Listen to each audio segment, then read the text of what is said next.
변방이 아닌 정치 중심에 서고 싶은 네 남자의 유쾌, 상쾌, 통쾌 정치 토크쇼 정치일사, 오늘도 네 분과 함께 하겠습니다. 어서 오십시오.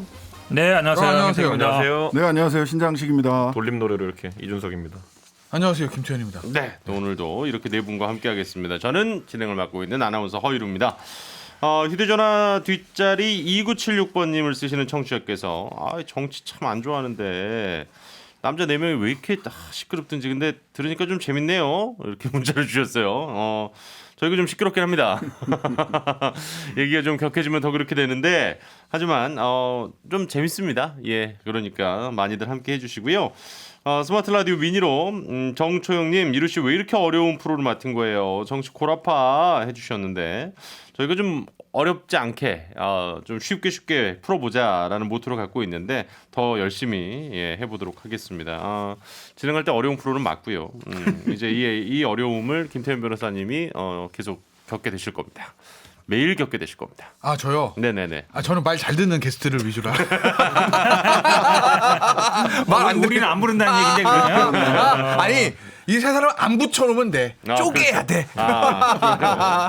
이렇게 청취자 여러분들의 다양한 의견 너무 좋습니다. 예, 소통하고 싶은 분들 휴대전화 문자 샵 8001번, 짧은 건 50원, 긴 건 100원의 정보 이용료 있는 문자 게시판 있고요. 또 스마트 라디오 미니 유튜브에 댓글 남겨주시면 무료로 이용하실 수가 있습니다. 그리고 김태현 변호사님이 이 세 분 안 보내드릴 거니까 그렇게 하시고요. 예, 보내드리는 건 한 명으로 족하다. 아니 저한테 작가가 연락 왔길래 진행자가 마음에 안 들어서 만나간다 그랬어요. 좋습니다. 예, 좋은 자세예요. 무조건 세 분 거부하셔야 돼요. 아시겠죠? 저기는 아직 연락이 안 왔기 때문에. 아니, 저기는 못 나가십니다. 예. 자, 그러면 잠시 광고 듣고 와서 본격적인 오늘의 이야기 출발하겠습니다. 네, 정치인사 함께 하고 계십니다. 어제 이제 방송에서는 국민의힘 쪽 얘기를 좀 많이 했었는데 오늘은 또 여당 얘기를 좀 해보도록 하겠습니다. 이번 주에 조금 이건 뭐지 싶었던 장면이 하나 있었어요. 민주당의 윤호중 원내대표가 이 현충원 방명록에 두 전직 시장이죠. 박원순 전 시장과 오거돈 전 시장 성추행 사건 피해자들에게 사과글을 올렸어요. 참 이게 근데 그 위치가 현충원이다 보니까 오거돈 전 부산시장의 이제 피해자는 상당히 조금 불쾌하다 이런 반응을 또 보였는데 일단은 뭐 그런 의견들이 있습니다. 사실 오세훈 서울시장이 지난 20일에 그 공식 브리핑을 통해서 피해자들에게 사과를 했는데 피해자에게 사과를 한 거죠. 일단 서울시장이니까 그에 대한 대응이었을 거다 뭐 이런 얘기도 있는데 일단 현 변호사님 뭐 조금 민주당에서도 좀 당황스러운 분위기인가요? 어떻습니까? 저걸 어떻게 힐드쳐? 말하고 싶지 않은 분위기겠지. 네. 최고 난이도다 해봐 한번 형. 아니 이거는 뭐 잘못한 거죠. 역시 저 이런 깔끔한 게 너무 좋아요. 저 형은 저게 매력이에요. 그렇잖아요. 뭐 현충원에 가가지고 피해자한테 사과한다는 건 말이 안 되잖아요. 당성이 약해가지고. 네. 아니 당성이 약한 게 아니라 이건 상식의 문제. 상식의 문제라서. 뭘 상식이야 이제? 아니 그게 문제가 아니고 저는 뭐 지금 이렇게 얘기하는데 사실은 그걸 또 이렇게 이렇게 현충원 해요. 가서 할 얘기는 아닌 거 맞고 그 다음에 저도 뭐 윤호중 위원장님하고 뭐 안면이 있는데 근데 그 다음에 해명이 더 적당한 장소라고 생각했다 그랬잖아요. 그래서 그 다음 빨리 이제 그 이거에 대한 사과가 빨리 나와야 되는데 네. 빨리 나와서 하는 게 수습을 하는 게 저는 좋을 것 같습니다. 그러니까 잘못한 저는 거예요. 예. 언론 기사 보도될 때 보면은 사실 원내대표쯤 되면요. 자기가 지정한 장소에서 모든 메시지 낼 수 있습니다. 네네. 하다못해 선거 때는요. 화장실 가도 따라붙어요 기자들이. 예, 그런 상황도 있고 이번에 그래서 본인이 그 장소를 골랐다는 거는 사실 그냥 실수가 아니라는 것인데 저는 의도가 상당히 궁금하고 오세훈 시장이 이제 시장 취임한 뒤로 마이크가 좀 몰리고 있는 상황이에요. 네. 그러다 보니까 이런 행보 하나하나 좀 관심을 받다 보니까 거기에 대응하는 측면에서 여권 관계자들이 굉장히 산발적인 메시지를 내고 있는 느낌이 들거든요. 예를 들어 오세훈 시장의 부동산 관련 메시지는 뭐 총리가 받아치기도 하고 홍남기가 받아치기도 하고 뭐 이렇게 나오는데 네. 이 지금 피해자에 대한 대처 같은 경우에는 윤호중 원내대표가 받아칠 이유가 있었느냐? 저는 그것도 약간 의아합니다. 저는. 그러니까 어쨌든 뭐 당 차원에서 하기에는 조금 이제 위치와 그러니까 TPO라 그러잖아요. 우리가 이제 시간과 장소 이런 것들이 되게 중요한데 상당히 어쨌든 책임을 갖고 있는 강한 힘을 갖고 있는 위치에 있는 분이 이런 액션이 나왔을 때는 당연히 반작용이 있을 수밖에 없다. 이게 이런 거거든요. 그러니까 본인 입장에서는 효과를 좀 극대화하고 싶었겠죠. 어떤 형태로인지. 그러니까 저는 사과한 멘트 자체를 폄하하지는 않을 거예요. 네네네.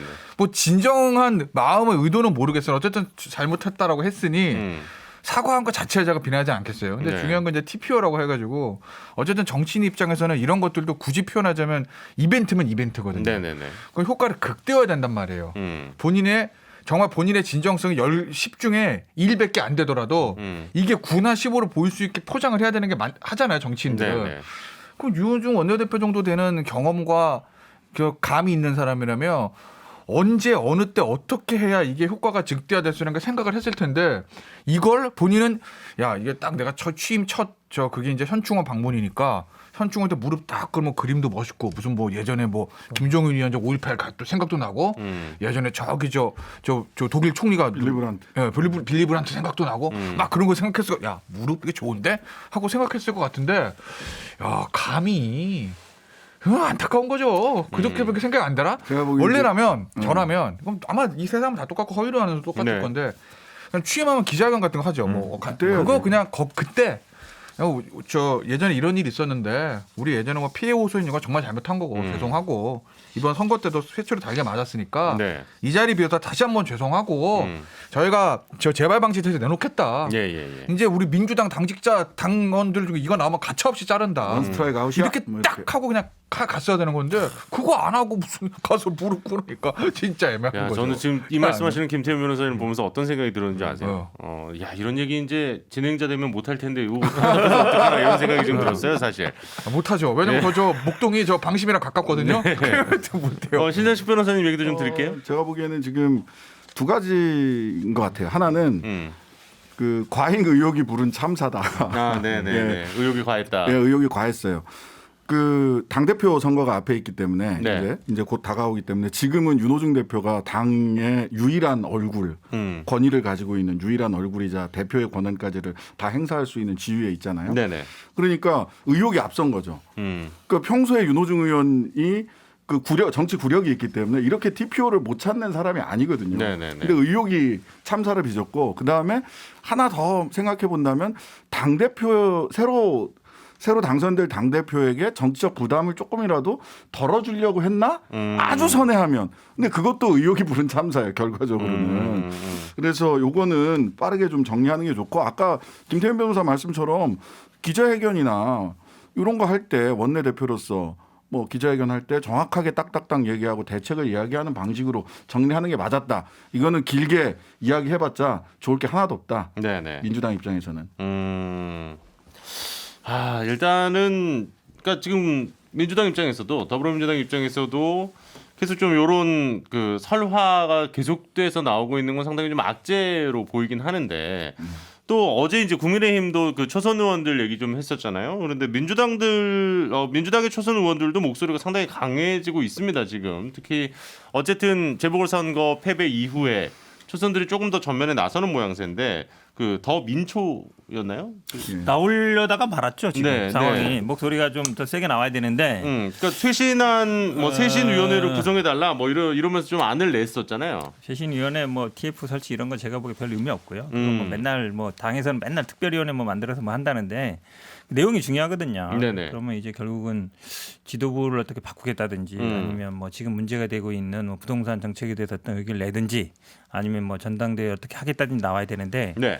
처음에는 뭔가 할 것처럼 나오다가 이제 약간 용두사미가 된 것 같고 솔직히 말씀드리면 그래서 지금 어쨌든 국민의힘은 뭐 김웅 의원 뭐 나온다고 본다 그러면 이제 당 대표 그러니까 지도부 쪽으로 들어가고 있잖아요. 네네. 대표 쪽으로. 근데 민주당에서는 사실은 이제 최고위원 김영민 의원 정도가 초선 최고위원 나오는 거고 뭐 지도부에 지금 당 대표 쪽으로 도전하는 사람은 없거든요. 그러면 예를 들어서 예전에 우리가 민주당에서 뭐 정풍운동 이런 게 있었잖아요. 네. 되게 크게 나왔었잖아요. 뭐 누구 뭐 특정 어떤 지역을 딱 뭐 사람들은 물러나라고 하든지 그 당시에는 아마 뭐 동교동계였던 것 같은데 지금을 치면 예를 들어서 뭐 586 다 물러나라고 하든지 세게 네. 나와야 되는데 네. 뭐 그런 건 없이 무슨 뭐 위원회 설치하고 앞으로 뭐 잘 뭐 받아주시고 뭐 잘 해봅시다 하는 거는 제가 보기에는 뭐 별 하나만한 얘기.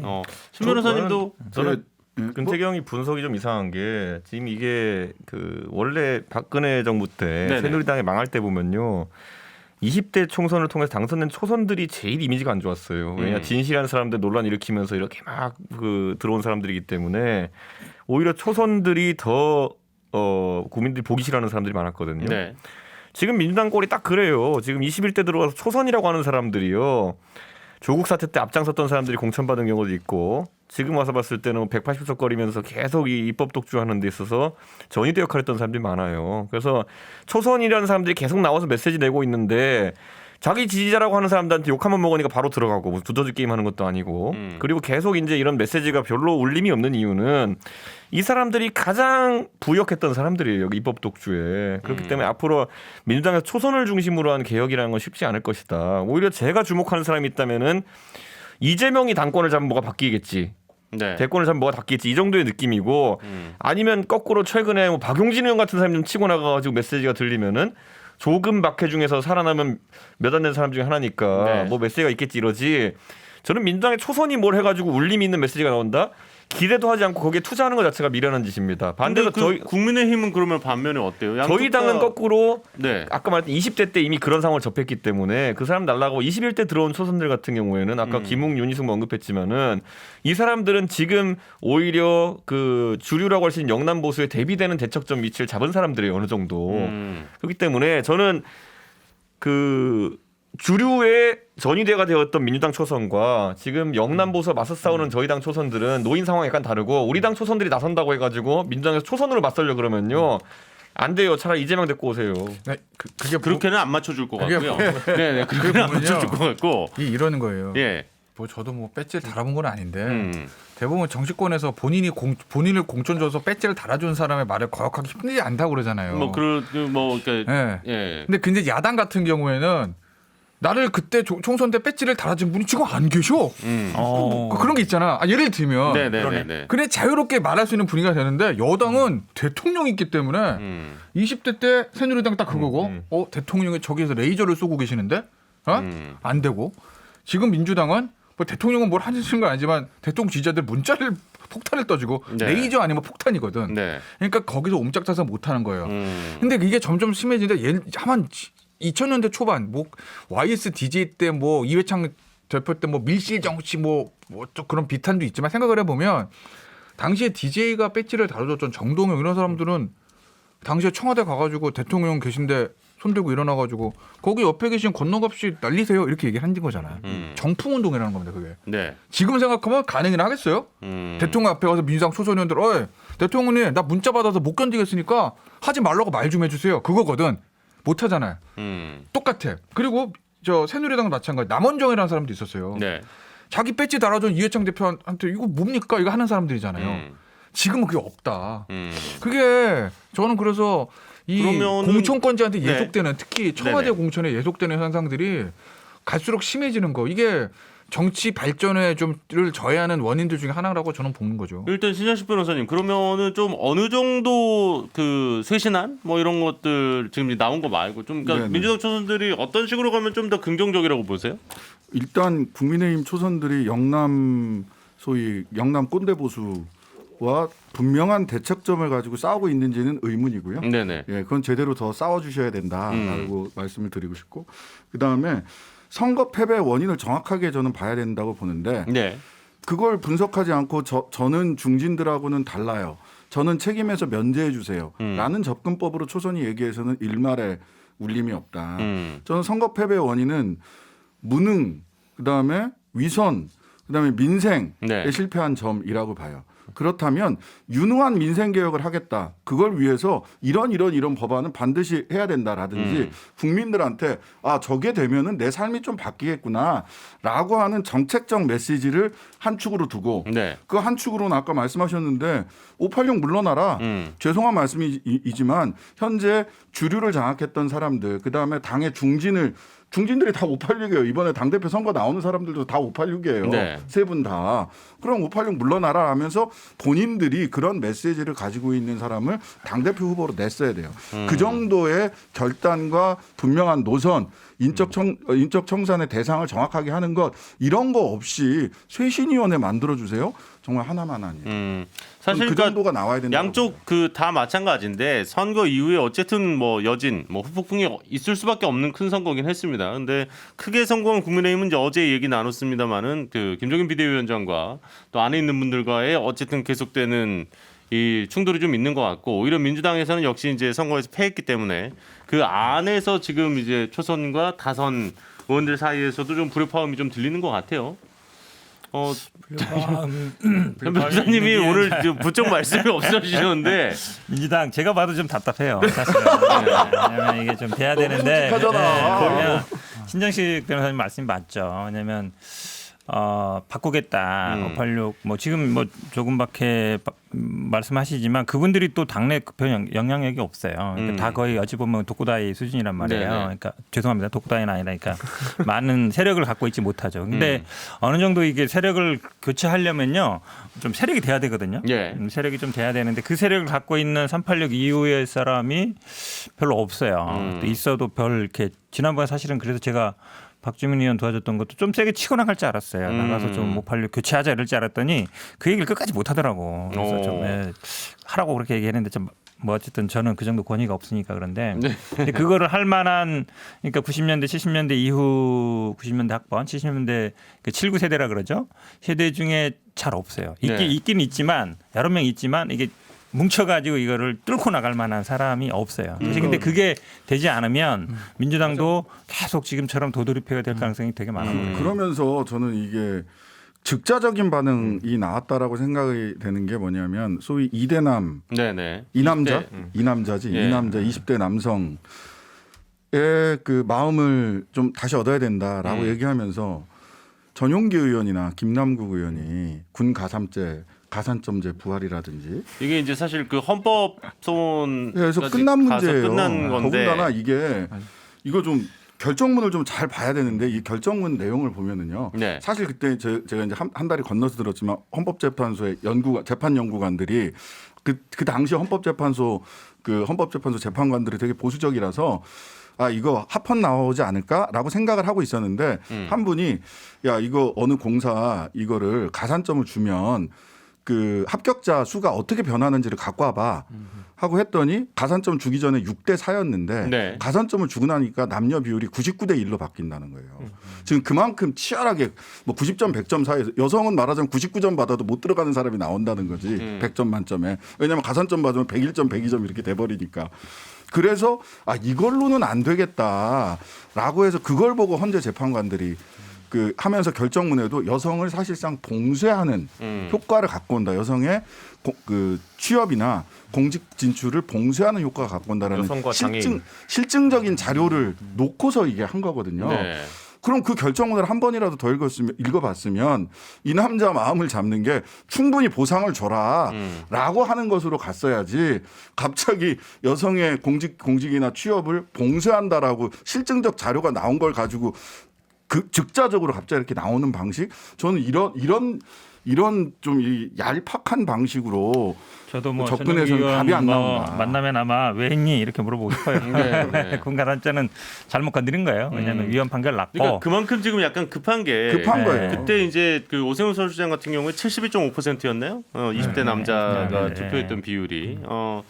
그러니까 어쨌든 지금 젊은 층의 그 남성들은 상당히 여러 가지 이유로 이제 지금 현 여당에 좀 반감을 가지고 있는 건 사실인 것 같습니다. 특히 약간 이제 상당히 좀 극단적인 이제 페미니즘과 관련된 이슈들에 대해서도 상당히 좀 민감하게 반응을 하는 건 뭐 충분히 그럴 수 있다는 생각은 드는데 그렇다 보니까 이제 여러 그 아이템들을 들고 나왔어요. 말하자면 이제 여성도 뭐 군복무 뭐 이제 이런 얘기가 또 나왔었고. 더 웃긴 건 저희가 안 꺼냈어요. 네. 네. 박용진 의원이 먼저 남녀평등 복무제라고 들고 그렇죠. 나왔고.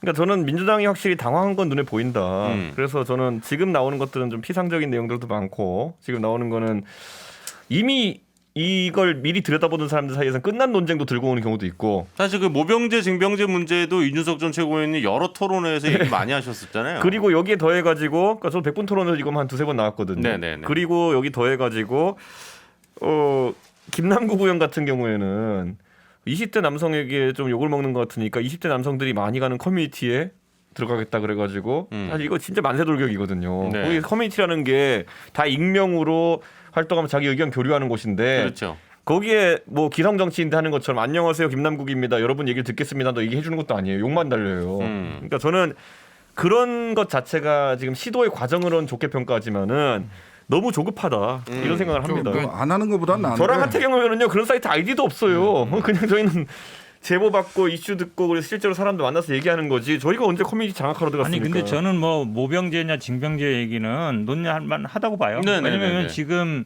계속 군대 갈 수 있는 연령 있는 분이 계속 줄고 있거든요. 그렇죠. 그러니까 어떻게 전환할 거냐 문제도 있고 또 남녀 평등 복무제도 사실은 뭐 우리 다 알겠지만 기본적으로 국방의무는 모든 국민이 그렇죠. 있는 거예요. 그럼 네. 여성은 어떻게 할 것인가 이 얘기 항상 이거 꼭 남성의 염두만 아니라 꼭 뭐 군대 가서 훈련 받는 뭐 박용진 의원은 물론 아마 뭐 100일인가 이렇게 훈련하는 걸 염두에 뒀다 그러는데 그건 네네. 아니더라도 다른 방식도 있을 수 있는 거거든요. 그게 저는 모병- 충분히 논의할 수 있다고 봐요. 모병제 징병제는 한 번은 이제 짚고 넘어가야 되는 건 주제는 맞죠. 근데 이제 그 주제가 나오는 분위기와 배경이 네. 국방과 이쪽에서 나오는 게 아니라 남자표는 왔는데 여자표는 왔는데 20대 남자표가 가네. 20대 남자표를 어떻게 잡지? 요 논의에서 과정에서 나왔다는 게 저는 문제라는 거고 그래서 모르겠어요. 저는 뭐 페미니즘 젠더 갈등 잘 모르는데 그 지금 저 보면은 저 민주당 초선 그 젊은 초선 의원들이 거기에 포커싱을 맞춰가지고 야 20대 여자는 남아 있는데 20대 남자 안 갔어. 왜 그러지? 젠더 갈등, 페미니즘 이런 것 때문인가? 이렇게 원인을 분석하고 저는 해결책을 찾으려고 하니까 무슨 뭐 군 가삼주 부활 이런 얘기 쓰고 하는 것 같은데 저는 완전히 옳다. 예, 제가 잠깐만요. 완전히 방향이 잘못다고 생각해 이런 겁니다. 그냥 제 느낌 개인적인 느낌이에요. 아무래도 여성들이 아무래도 문 대통령을 지지 많이 하는 거는 나와 있는 거예요. 대통령이 이제 선거 과정 속에서 페미니즘 얘기를 많이 하셨고 네. 그리고 국민의힘보다는 민주당이 좀 여성 친화적으로 보이고 하니까 여성 표들의 충성심들이 좀 있는 거 맞아요. 근데 기본적으로 20대 남자들이 저기 저 민주당을 등을 돌리기 시작한 게 과연 대통령이 페미니즘 대통령이고 젠더 문제에서 민주당이 여성이 좀 우호적이고 그래서 그런 걸까? 저는 아니라고 봅니다. 먹고 살기 힘든 거든. 그거예요. 나 진짜 집도 못 사. 네. 부동산가 너무 올라 집 못 사. 나 취직하려고 죽으라고 공부했는데 조국 전 장관 따는 1심 판결 기준으로 필백 다 위조해서 의사 만든데 이거 용납이 안 되거든요. 그래서 떠나는 거예요. 그런데 아직까지 여성은 덜 떠난 겁니다. 네. 예? 이거 더 심해지잖아요. 다음은 대통령 때 여자도 떠납니다. 저 100% 장담할게요. 거꾸로 국민의힘도 마찬가지예요. 야 국민의힘 찍어봤더니 더 못 살 것 같은 걸? 그건 남자도 다시 돌아와요. 네. 결국 내가 20대 남자든 여자든 성이 중요한 게 아니라 20대가 야 내가 지금 취직해가지고 돈 모아가지고 대출 받아서 집 사고 하고 싶은데 이걸 누가 해줄 수 있겠느냐 여기에 기준을 맞춰야지 그걸 남녀로 잘라놓고서는 여자는 남아있는데 남자는 갔네 어떻게 남자를 다시 데려오지 야 군 가섬죄 부활이다 여자도 군대 부활이 이걸로 해서는 완전히 번짓을 잘못 찾은 거라는 저도 거죠. 동의해요. 왜 그러냐면 사실 지금 20대 특히 20대 같은 경우에는 어떤 정치적인 성향은 거의 없어요. 네. 왜냐하면 누구를 지지하거나 지금 저희처럼 한 40대나 뭐 이런 사람들은 대부분 학교 다니면서나 아니면 사회에서 대부분 어떤 역할을 역할을 했었기 때문에 네. 잘 안 바뀌어요. 한번 가진 생각이. 근데 지금 20대는 그렇지 않거든요. 대학교 다니면서도 계속 취업 준비하고 뭘 이런 성편이라서 내 삶에 어떤 도움이 되느냐. 지금 말씀처럼 일단 직장 취업하는 게 1번이고 그다음에는 뭐 전세든 월세든 얻는 게 목적이고 그다음에 결혼하는 건데 거기에 도움이 되느냐 안 되느냐 저는 그게 딱 하나 판단 기준이라고 봐요. 저도 그 부분 근데 약간 부분이 남녀 차이는 조금 있어요. 그러니까 있어요. 남성은 사실은 거의 넘어갔고 여성도 많이 넘어갔지만 그래도 민주당에 조금 남아있긴 그러니까 한데 기본적으로 여성들이 좀 예. 민주당 지지성이 많으니까 하는 그러니까. 건데 그게 이제 젠더 이 문제 때문에 여자는 남아 있고 남자는 떠나고 이건 아니라는 그러니까 우리 거예요. 이준석 최고가 계속 요즘 어찌 보면 그 뭐 30%다 뭐 그 저기 뭐 장관 이 부분도 얘기하던데 사실은 남녀 문제 20대에서 남녀 문제는 지난 대선 때도 그렇고요. 대선 때도 사실은 여성은 민주당 지지가 좀 많았고 네. 남성은 조금 적었어요. 그보다 비율적으로. 요 문제는 굉장히 민감한 문제긴 하지만 저는 사실은 이거를 계속 당에서 지금 말처럼 가산죄나 이런 걸 들고 나와서 해결할 수 없는 문제라는 건 저도 동의해요. 그 진 변호사님. 이제 20대 얘기를 하니까 이제 30대 얘기도 잠깐 말씀을 드려보면 네. 작년하고 재작년에 원래 전통적으로 주택 구입자의 최대 다수 연령대는 40대였습니다. 그렇죠. 예, 근데 작년하고 재작년에 30대였어요. 급한 거죠. 30대가. 그러니까 영끌이란 말이 그때 나온 영끌을 거잖아요. 해서 집을 산 사람과 네. 그렇지 않은 사람이 갑자기 벼락거지 이런 얘기가 나올 정도로 갑자기 차이가 확 나버린 거예요. 그러면서 이제 30대들 같은 경우 왜 나한테 집 살 기회도 안 주느냐 이제 이렇게 된 거거든요. 그러면은 그다음에 20대로 내려가면은 결국은 취업 문제고 예. 20대 남성들은 사실 학교에서 쭉 올라오면서 우리 사회가 직장에 나가거나 했을 때 겪는 남녀 의 차별이라든지 그 유리천장이라든지 이런 거를 그 10대, 20대 초반 중반까지 겪을 기회가 없어요. 거기서는 다 남녀 평등하게 경쟁을 했고 여기에서 오히려 뭐 여성들이 더 뭐 이쁨을 받건 아니면 더 능력을 보여주건 이런 것들이 있었기 때문에 30대, 40대에서 겪고 있는 여성들이 겪고 있는 또 이전에 40대, 50대에서 겪었던 이 책임을 왜 나한테 묻느냐라고 예. 하는 기본적인 반발감이 저는 있을 수밖에 없다고 생각이 돼요. 그 부분을 이해한다는 것과 그런 마음의 멘탈리티, 마음의 지도를 이해한다는 것과 갑자기 남녀 그 평등 복무제 저는 이것도 논의의 가치가 있다고 생각하는데 지금의 이거는 마치 복수 감정을 불러일으키는 것 같은 니네도 고생해봐라 이런 식의 접근처럼 보인단 말이죠. 이런 거는 저는 너무 즉자적이다. 기본적으로 그래서 있습니다. 결과적으로는 예. 20대는 일자리와 노동, 그다음에 30대는 주거 이런 부분들에 박용진 정책적 대안을 의원은요, 내놔야 돼요. 이 책을 작년부터 준비했대요. 근데 이제 최근에 이게 걸리면서 마치 한 걸 굉장히 억울해하시더라고요. 근데 이게 있어요. 좋습니다. 자 일단은 요 얘기 여기까지 할게요. 네네네. 민주당 얘기할 동안 정근택 변호사님께서 상당히 좀 힘들어하셨는데 이재명 경기도지사 얘기를 좀 해보죠. 이재명 지사가 페이스북에 이런 제목의 글을 올렸어요. 다름은 있더라도 차별화는 없습니다. 사실 그 경기도 자체 백신 도입 이 이슈가 나왔을 때 이준석 전 최고위원이 상당히 좀 강하게 이야기를 했었고 또 부동산 정책에서 실거주용과 비거주 투기용 주택을 좀 구분해야 된다. 그리고 또 이제 특히 그 앞서 조금 전에 우리 얘기 나눴던 강성 지지자들의 문자에 대해서도 한마디 한 것. 그러니까 문 대통령과의 차별화냐 뭐 이런 얘기가 있었는데 다르더라도 차별화는 없다. 이거 약간 지지자들을 위한 그런 메시지가 아닌가 또 이렇게 느껴지는 부분들이 있더라고요. 다르더라도 차별화가 없는 건 어떤 선일까요? 나는 그게 어렵잖아요. 약간 선문답 같은 거죠. 네, 선문답이 의미는 뭔지 알잖아요. 네. 선문답이거든요. 그러니까 뉘앙스로 네. 무슨 말인지 아시죠라고 쓰신 거 아닐까요? 뭐 이런 거죠. 뭐 굳이 해석하자면 문재인 대통령과 다른 길을 가겠으나 뭐 대통령에게 탈당을 요구한다든지 내가 딴 살림을 차린다든지 그러진 않겠습니다. 그러니까 탈당 안 합니다 이 얘기라고요? 내가 탈당도 안 할 거고 내가 대선이 돼도 예전에 그랬던 것처럼 저 대통령에다 탈당을 요구하고 뭐 그렇게 탈당하신다고 그래도 만류할 겁니다. 다만 대선 이기려면 내가 갈긴 가겠으니까 뒷다리 잡지 마세요. 뭐 이거 아니겠어요? 그 이런 논쟁이나 설전 또는 세력 간의 다툼이 있을 때 어느 정도는 이제 내가 이제 옳았구나라는 판단이 드는 지점이 있어요. 네. 저도 부정선거 관련해서 난리칠 때 이제 슬슬 나오는 얘기가 이쯤 되면은 내가 이제 이겼다 생각하면은 그때부터는 그쪽에서 뭐라고 댓글 달아도 그냥 편하게 대응해요. 차단하고 아니면은 그냥 조롱하고 이렇게 하는데 이번에 이재명 지사의 말 중에 가장 멋있었던 거는 1000명만 차단하면 조용해진다. 니들은 이미 세상의 소수자가 됐다. 소수가 됐다. 이 정치적 담론에 있어 소수가 됐다라는 거기 때문에 이제는 대깨문이라고 이제 통칭하는 그런 사람들이 아무리 자기를 엎으려 그래도 네. 이 배가 충분히 크기 때문에 파도에 뒤집히지 않는다는 확신이 있는 거죠. 그렇기 때문에 저는 이거는 이재명 지사의 최근에 자신감을 표출하는 행동들이다라고 저는 보는 것이고 백신 문제만 하더라도요. 제가 어제 이제 민주당 의원하고 이제 얘기하면서 이 얘기하시더라고요. 이거 사실 스푸트니크니 뭐 중국 백신이 다 이제 예전부터 검토했던 게 있었는데 이재명 지사가 저런 식으로 치고 나와 버리면은 정권이 이제 진행해도 이재명 따라하는 것 같아 보이고.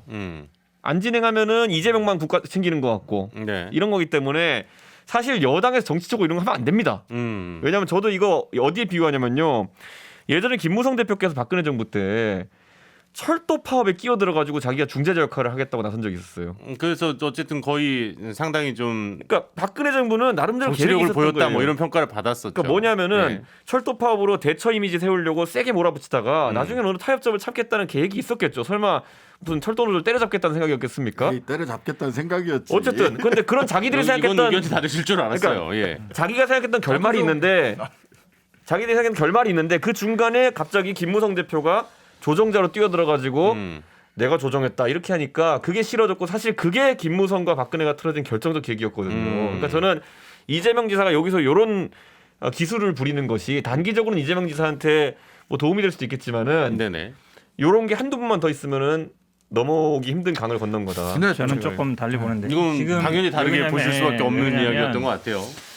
이재명 지사의 자신감이냐 오히려 위기감이에요. 위기감. 그럼요. 지금 여론조사 추세로나 윤석열이나 이번 선거 결과로 보면 이게 내년에 잘못하면 넘어가겠다라는 생각을 다 하는 거죠. 네네. 왜냐하면 사실 지지율도 1위를 계속 달리는 게 아니고 정당 지지율도 앞서는 것도 아니고 예. 이번 선거 결과도 보면 딱 알잖아요. 네. 서울에서 지고서 대선에 이길 방법은 없어요. 음. 아무리 100까지 찾아도. 그렇죠. 그리고 이 정도 차이로 지고. 그러니까 서울은 사실 항상 팽팽했거든요. 네. 해봐야 3% 5%였어요. 18%. 이거를 극복 안 하면 절대 제가 보기에 정권 재창출 불가능해요. 그런 위기감이라 보고 백신도 저는 지금 야당에서는 계속 백신 얘기 계속 해왔잖아요. 그리고 저는 사실 지금 백신을 모든 국민들이 궁금한 거는 내가 언제 어떤 백신을 어디서 맞을 수 있느냐 이거예요. 사실 그게 답을 줘야 되거든요. 예. 이건 어쨌든 내년 선거 전에 집단 면역이 무조건 이루어져야 돼요. 안 되면 대선 하나 많아요. 그렇잖아요. 그러면 급한 거죠, 되게. 이건 뭐 지자체냐 중앙정부냐 민간이냐 야당이냐 따질 일은 아니라고 봐요. 어떻게든 그렇죠. 일단 방법을 국민 찾아야 되는 것이지.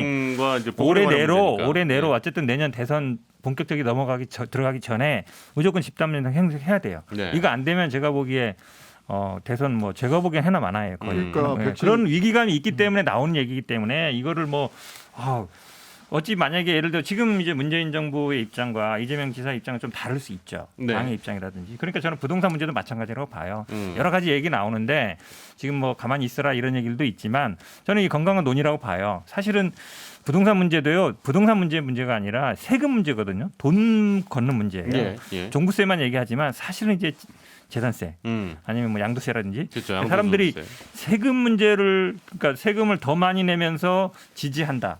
세금이 올랐는데도 지지한다. 그런 건 없어요. 원래 증세와 지지율은 반비례하게 무조건 반비례하게 돼 있어요. 예. 그러니까 세금 문제와 백신 문제 이 문제를 해결해야 돼요. 해결해야만이 제가 보기에 다음에 가능성이 있기 때문에 그 문제를 저는 얘기하는 거라고 봐요. 신 변호사님 아까 뭐 하시려던 말씀. 뭐 저도 그 무슨 뭐 자만 자존 뭐 이런 거 아니라고 보고요. 이러다가 한꺼번에 다 같이 휩쓸려 가겠다라고 하는 판단 아직까지 뭐 위기감까지는 아닐 수도 있겠다 싶은 생각은 드는데 이 선에서 방어선을 치지 않으면 이게 파도가 더 거세질 수 있다라고 네. 하는 생각은 분명한 것 같아요. 진짜 위기가 올 수도 있다. 그러면 신 변호사님 네. 보시기에 그 말하자면 요런 조금 이제 다른 노선을 갈 수 있으나 아직까지는 이제 나는 당연히 이 민주당과 함께 하겠다라는 뉘앙스가 그렇죠. 아니, 민주당 타이밍은 탈당- 적절했다고 보세요. 저는 타이밍 적절했다고 봐요. 지금 아니면 지금 그렇게 방어선을 치지 않으면 방어선을 치고 나 이렇게 방어선 칩니다.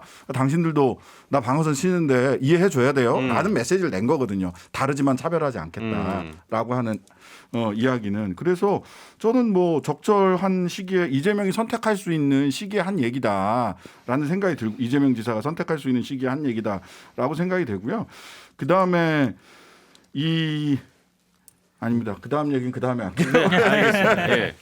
이재명 지사 입장에서는 민주당 대선 후보 경선이 좀 빠르잖아요. 국민의힘보다. 아마 9월 9일 날 거든요. 결정돼요. 네. 시간이 많은 건 아니에요. 그렇네요. 네, 9월 그러니까 9일이면. 그리고 이재명 지사는 민주당 내에서도 호불호가 분명한 사람이잖아요. 네네네. 그렇다고 보면 좀 자만스러운 얘기로 들릴 수도 있으나 본선에 이기려면 나밖에 없다는 거 보여줄 수밖에 없는 거고 그러면 어쨌든 현근택 변호사 얘기했던 대로 이번 서울시장 선거에서 기본 제일 중요한 민주당의 부동산 정책은 이미 X표를 맞은 거나 마찬가지거든요. 네. 그러면 거기에 반대되는 뭔가 자신만의 정책을 메시지. 보여줄 수밖에 없다. 그래서 여론의 지지를 받아야 그래야 민주당에서 지금 어느 정도 있을 수 있는 친문 후보 추대론 이런 게 싹 잠재워지지. 네. 여기서 이재명 제가 쭈빗하다가 지지율 술술 흘러내잖아요. 그럼 바로 당내에서 공격을 받을 거라고요. 그래서 범접할 수 있는 성을 쌓고 싶을 거예요. 아마 최소한 민주당 내에서는. 네네네. 그래야 후보가 되고 본선 나갈 수 있으니까. 아마 본인만의 브랜드 있는 정책적인 색깔들 그건 기본 계속 나올 시리즈. 거예요. 지금 여기서 만약에 문재인 정부의 부동산 다 옳고요. 저 종부세 더 올려야 되고요. 재산세 올려야 되고요. 대출 옥죄야 되고요. 이렇게 하면 민주당 이재명에서 지시 붙겠습니까? 안 붙을 거거든요. 틀렸다. 이 방향은 네. 자기만의 어떤 정책적 브랜드 내야 역시 이재명이라면 할 수 있을까 이게 생기는 거고 하나만 더 말씀드리면 저 지난 총선과 지난 지방선거에서 민주당의 고위 관계자나 전략가들이 태극기 소위 말하는 강성 태극기 부대라고 불리는 태극기 세력을 보는 시각이 어땠을까요? 너무너무 좋아했을 거다. 네네. 우리 선거 운동원이야. 그랬을 거예요. 왜? 대한민국 어느 나라 선거 상대의 실수가 나의 득점으로 돌아오는 거니까. 그렇죠. 네. 지금 국민의힘에서 소위 말하는 문재인 대통령의 강성 지지자, 문자 폭탄 보내는 사람들, 네. 그 사람들은 보는 시각이 어떨까요? 하루 보낼 거 2개 보내시고요. 2개 보낼 거 4개 보내요. 아마 그럴 겁니다. 명백히 좀 알고 계셔야 돼요. 이 대세의 흐름들을 억지로 역행하려는 행위들이 결국 본인들한테 이 칼로 돌아오는 거예요. 네네네. 박근혜 대통령도 당시에 좀 정확한 흐름에 어긋나서 진방 농쟁하고 자기 사람 꽂으려고 하다가 2010년 총선 지고 결국 탄핵 길로 간 거거든요. 그 문재인 대통령의 핵심 지지층들도 과연 문재인 대통령을 정말 위하고 살리는 게 뭘까?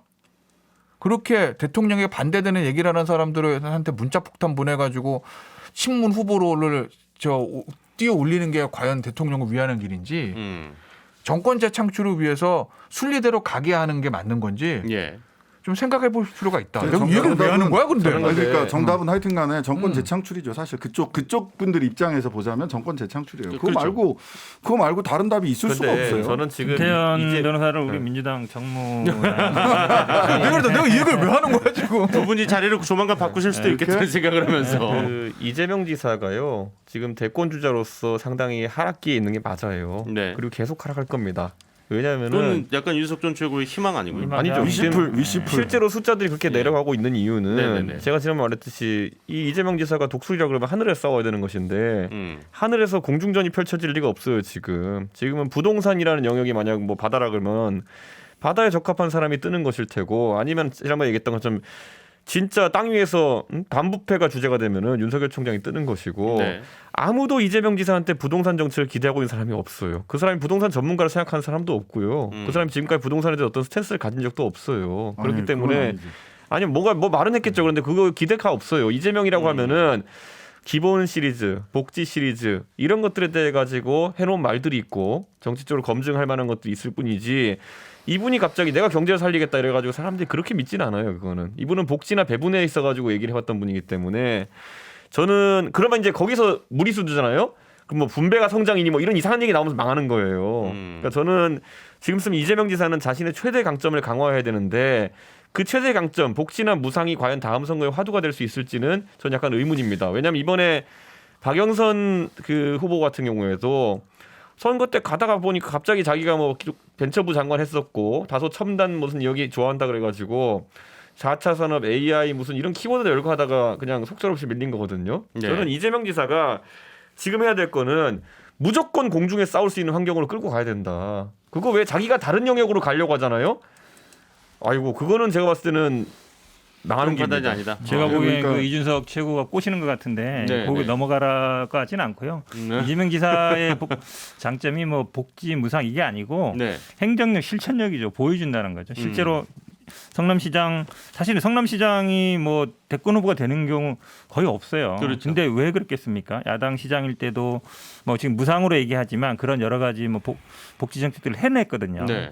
도지사 하면서도 마찬가지고. 그러니까 국민들이 이재명 지사의 뭐 도덕적으로 뭐 아주 훌륭하거나 아니면 인격이 훌륭하거나 이래서 지지하는 게 아니고 실제로 민생에 도움이 되는 걸 하더라. 그리고 이런 분이 하면은 아까 얘기한 20대 남성이든 뭐 30대처럼 내 삶이 도움이 되겠다. 네. 그게 가장 큰 거예요. 그러니까 사실 정치적으로 가장 먼저 주목을 받은 건 그 성남시의 부채를 많이 줄인 것이 화제가 되면서 사실 그렇죠. 전국구 정치인으로 거듭났던 건 사실인 것 같아요. 그렇죠. 이명박 이재명 지사에 대해서 제외하고는. 그런 얘기를 했다는 거는 거꾸로 뒤집어서 얘기하려면은 윤석열 총장도 마찬가지예요. 네. 반부패 영역이 커져야지만이 본인이 여기서 그러니까 주목받는 대선 후보가 되는 것이고. 제가 보기에는 이준석 최고는 지금 먹고 사는 문제니까 그렇지. 경제해서 유승민으로 깔때기로 가고 있어요. 나랑 똑같은 생각하고 있는데 지금. 아니야, 우리 나는 유승민 안 떠. 아니 나는 안 되는 게 문제지. 나는 예를 들어 거꾸로도 안 가지. 다른 데 가서도 똑같이 얘기해요. 유승민 의원이 경제학자지만은 네. 경제학자로서의 것과 예를 들어 유승민 의원이 부동산 정책 얘기할 수 있는 건 별개의 문제다라고 얘기했었거든요. 그러니까 저는 이거를 이런 정치 담론을 매번 무슨 뭐 유승민 밀려고 그러나 이렇게 해보면 대화가 안 돼요. 그러니까 봐야 되는 게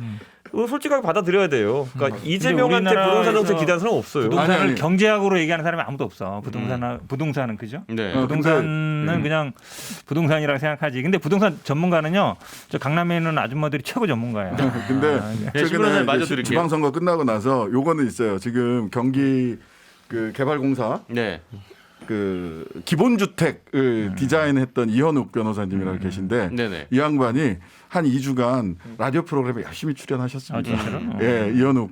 그러면서 이제 기본주택이 실현 가능하다 하면서 실현 가능한 플랜 뭐 이런 것들을 유튜브에도 그렇고 나오면서 쭉 이거는 할 수 있다. 그 실현 가능성을 쫙 이야기하면서 기본주택에 대해서 쭉 이야기하는. 예. 저것도 바보짓인 그래서 게 이게 아니 이게 저쪽이라 그러니까 지금 문재인 정부의 부동산 정책과 정면에서 각을 세우는 게 아니라 네. 다르지만 차별하다라고 하는 얘기하고 맥락이 같이 다 있는 거예요. 나는 이 정책을 가지고 있고 이게 공공위주의 공급 정책이라고 하는 큰 가치와 다르지 않지만 네. 나는 할 수 있는 구체적 대안을 가지고 있다로 접근을 하기 때문에 전 이 부분이 이재명 지사가 가지고 있는 가장 큰 장점이고 이 장점을 극대화해야 될 거다. 이 부분에 이제, 대한 비판은 어떤 이게 이유인가요? 그러니까 저 용 쓰면서 나는 문재인과 같지만 다르다 뭐 이런 얘기 하는 거거든요. 네. 크게 의미 없어요. 그러니까 지금 당장 조세 정책에 대해 가지고 자 당장 올해 내로 재산세나 종부세 받아든 사람들이 내보잖아요. 이거 안 내게 해준 놈 찍겠다로 바뀌어요. 그냥 단순화돼요. 거기서 내가 기본주택을 하겠다니 뭐 이런 거 하고 있는 것 자체가 이미 핀트 못 잡는 거예요. 그러니까 부동산에는 뛰어들려면은 문재인 정부에서 하고 있는 것에 정면을 반박하든지 나는 약간 달라 요거 갖고 들어오면요 같이 쓸려나가고 박영선 전략이 뭐였어요? 나는 문재인 정부의 장관이었지만은 재건축 재개발도 풀어주겠다. 다른 거는 약간 다르다를 표시하려고 하는 순간요 대동소이한 부분이 더 커져 버려요. 그래서 저는 이재명 지사가 만약에 여기서 네. 부동산에 메시지 내려면요 문재인 정부의 부동산 정책 잘못됐다. 집 한 채 가진 사람이 공시지가 오르고 재산세 올라가지고 왜 월세같이 계속 세금을 내야 되느냐. 나는 이거 바로 잡겠다. 이러면은 사람들이 주목하는 것이지. 얘들아 문재인 정부에서 욕먹은 다른 건 모르겠고 내가 기본주택이란 좋은 걸 만들었어. 이런다 해서 찍을까요? 그거 착각이에요. 근데 제가 보기엔 이거는 그 어떻게 정- 되냐 예, 잠깐만 정책, 예. 이게 어떻게 되냐면 부동산 관련해서 이게 어떻게 되냐면 이제 내년까지 쭉 봐야 되는데 네네. 자 문재인 정부의 부동산 정책 공공위주 저는 뭐 문재인 정부의 부동산 정책에 대한 찬반은 있을 수 있는데 저는 공공위주의 공급 정책을 가져야 된다라는 게 저 일관된 이야기입니다만은 네네. 그 반대로 민간이 하면은 부동산 공급도 늘리고 집값도 잡을 수 있어라고 이야기하면서 두 마리 토끼를 오세훈 시장이 다 닫겠다고 했어요. 저는 이거 절대 잡을 수 없다고 봐요. 왜냐하면 이거는 서로 다른 방향으로 뛰는 토끼이기 때문에 그래요. 같은 방향으로 뛰는 토끼는 두 마리 토끼 잡을 수 있죠. 거꾸로 뛰어요. 부동산 가격이랑 민간 재개발 재건축 활성화는 즉 공공이 뭘 하겠다라고 하는 것에 정면으로 반박하면 그러면 오세훈식으로 가겠다? 1년 뒤에 서울시의 주택 가격이 어떻게 돼 있는지 본다라고 하면 정면으로 반박하는 게 그게 대안이 일단 되죠. 전 변호사님 얘기 잠깐 맞아 들은요. 들을게요. 왜냐하면 이 세금 문제 민감하죠. 뭐 종부세 지금 논쟁이 붙었습니다. 당내에서 이미 뭐 그만해라 이런 데 있지만 논란이 될 수밖에 없고 세금 문제 민감해요. 세금 내고 좋은 사람 없으니까. 근데 세금이든 종부세든 이런 거는 사실은 국회 영역이에요. 입법 영역이거든요. 근데 저는 아마 민주당 내에서 이 논쟁이 치열하게 붙는 게 나쁘지 않다고 봐요. 네. 왜냐하면 여당 역할 다 하는 거거든요. 야당이 하던 얘기 그래도 한다 그러지만 결국은 법이 통과돼야 되는 것이고 법토는 국회에서 할 거다 보고 네. 이재명 지사는 장점 말씀처럼 그 법 내에서 어떻게 움직이냐 어떻게 뭐 그걸 만들어 갈 거냐기 때문에 저는 뭐 일단 민주당이 이게 다수당을 접하고 있기 때문에 선점 만들어 갈 수 효과가 있다. 되게 중요한 게 뭐냐면요. 자 아까 재산세 종부세 문제가 크다 그랬잖아요. 근데 그것도 그렇고 보험료도 그렇고 전부 다 공시지가 기준이에요. 그래서 오세훈 시장이 공시지가를 재조정하자 또는 동결하자라는 얘기를 했어요. 네. 그랬더니만은 민주당에서는 그 얘기는 그대로 못해요. 아까 스푸트니크 백신이 똑같아요. 이재명이 먼저 언급한 순간 이거 따라갈 수도 없고 안 할 수도 없고 이런 거거든요. 그러다 보니까 민주당에서 논의 아까 현 변호사 얘기한 것처럼 나오는 거는 세율 조정에 대한 얘기가 굉장히 많이 나와요. 네. 아니면 조건을 완화한다든지 이런 걸로 결국엔 그런데 공시지가가 지금 이번에 서울에서 급격하게 올라가지고 문제되는 것인데 그거 못 건드립니다. 이렇게 되면 계속 그 여러 개 빗장이 걸리는 거예요. 네. 이거는 이재명이 먼저 얘기했기 때문에 안 되고 이건 오세훈이 먼저 얘기했기 때문에 안 되고 이런 식으로 걸리다 보면은 나중에는 누더기밖에 못하는 것이고 지금은 알겠습니다. 대선 주자가 그런 내 걱정 힘 안 딱 하셔도 주고 네. 문재인 정부의 부동산이 잘못됐다 그 한마디면 돼요. 한 가지. 아니 그게 아니라 저는 자꾸 이제 갈라치기 하려고 민주당의 그 최근에 종부세 얘기나 주택 정책 관련된 얘기에서 딱 하나. 아니 국민들의 민심은 내가 좀 편안하게 살 수 있는 내 집을 갖거나 서민들이 주택 가격이 너무 오르는 것에 대한 반발인데 왜 집 가진 사람들 얘기 그 사람들한테 사과하고 그 사람들을 위한 정책이 메인 먼저 나오는지 이것도 번지수 잘못 찾았다. 이거는 이제 아마 세 분이 보시는 시각이 다 다를 수밖에 없어서 네, 그러니까 뭐 공공주택과 관련해서는 시장식 변호사님이 좀 더 강한 정치 신념을 갖고 계시고 그리고 이제 현실을 바라보는 두 분의 같은 인식이긴 한데 접근 방법이 좀 다르기 때문에 이건 뭐 당장 오늘 지금 얘기해서 결론이 날 수 있는 건 아니고요. 오늘은 더 중요한 얘기가 있기 때문에 네네. 예. 이제 슬슬 마무리하기 전에 뭐 어제 방송 들으신 분들도 아실 테고 뭐 많은 분들이 이미 알고 계십니다만 서운한 소식을 좀 전해드려야 될 것 같아요. 김태우 변호사님, 네. 이제 정말로 우리 정치인싸와는 그러게요. 마지막 네. 인사를 좀 해줘야 되는데 우리가 네. 이제 제법 오래됐어요. 이렇게 오래됐죠. 4명 호흡 맞춘 그러니까- 지가 우리 5명이. 그러니까 사실은 이게 정치인사란 프로가 MBC 라디오가 이제 아침 라디오가 개편되면서 네, 잘렸거든요. 네 그렇죠. 코너에서 잘려가지고 야 우리 369 옛날에. 우리 잘렸다 형이랑 나랑 잘렸다 그러는데 안 PD가 이거 너무 좋으니까 한번 코너 만들어 보자. 네, 네. 그래가지고 이제 우리 4명을 모아가지고 이 코너로 된 거예요. 그렇죠. 그러니까 저는 사실 시작할 때 재밌기는 다 좋아하는 사람들이니까 재밌기는 시작했는데 이렇게까지 오래 할 줄은 몰랐어요. 저도요. 제가 맨날 나와가지고 저 우리 텔레비로 가야 됩니다라고 얘기를 했지만 그거 얼마나 제가 현실 가능성 있다고 생각했겠어요. 근데 어쨌든 정규 시간에 편성이 돼가지고 독립 코너가 된 거잖아요. 네. 그럼 제가 봤을 때 야 이거 진짜 TV에 갈 수도 있겠다는 생각도 막 하게 되더라고요.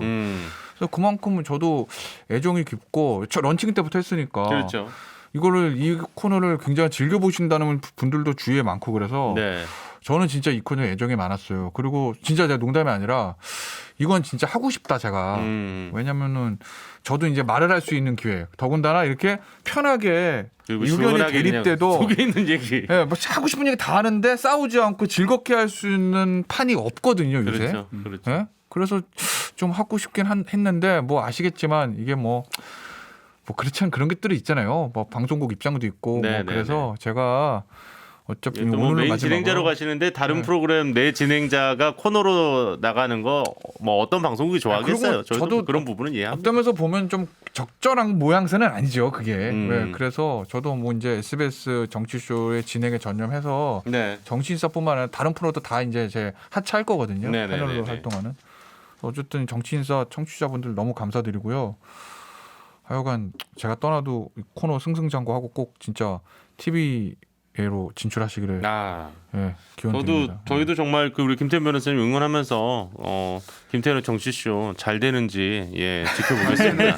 예, 잘 되는지 지켜볼 거고요. 예, 응원하겠습니다. 아유, 김태현 변호사님 감사합니다. 아마 네. 많은 분들이 이게 또 우리 김태현 변호사님의 가장 큰 매력은 지금 여당 지지하시는 분들도 욕하면서 보는 맛이 있다 이러면서 예, 상당히 저희 게시판 지분도 많이 갖고 계시는 김태현 변호사님인데.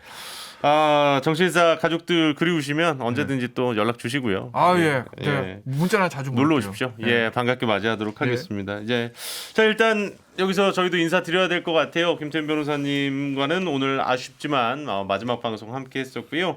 다음 주부터는 이제 포스트 김태현을 찾아야 되지 않겠습니까? 저희도 그 어렵다. 무한도전 시스템으로 다음 멤버를 계속해서 좀 고민을 해보도록 할 테니까 어렵다, 혹시 어려워. 오늘 그 유튜브나 문자로 이분이면은 괜찮겠다. 안철수 여기 어차피 모시고 왜 오세요. 이러는 걸까요? 모시고 아니 오세요. 정권에 맞아 떨어지잖아. 유튜브. 국회의원 안 하고 있고 네. 할 말 많고 그러니까 모시고 와 오시다니까. 그러면 말로만 하지 말고. 힘들겠네. 인사드리겠습니다. 지금까지 이준석 전 국민의힘 최고위원, 신장식 현근택 변호사 그리고 김태현 변호사님은 정말 그동안 수고 많으셨습니다. 예, 감사합니다. 자 오늘도 고맙습니다. 다음 주에 저희는 다시 찾아오겠습니다. 네, 감사합니다. 네.